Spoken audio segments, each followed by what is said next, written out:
guys, kamusta pala kayo? Ito yung sinulat natin. Pag mayaman na tayo, ito yung gagawin namin. Papagawa kami bahay na malaki. Kaya ito yung TV doon sa sala. Tapos si mami ko.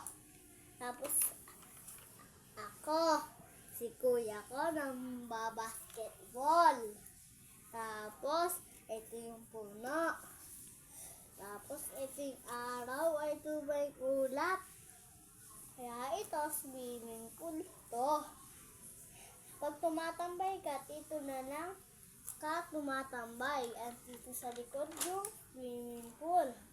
Daming swimming pool, oh.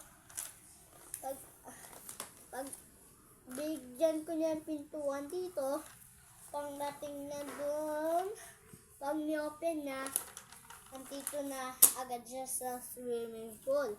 Tapos, maligo na siya sa pambata.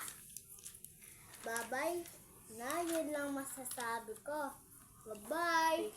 Chiching pang.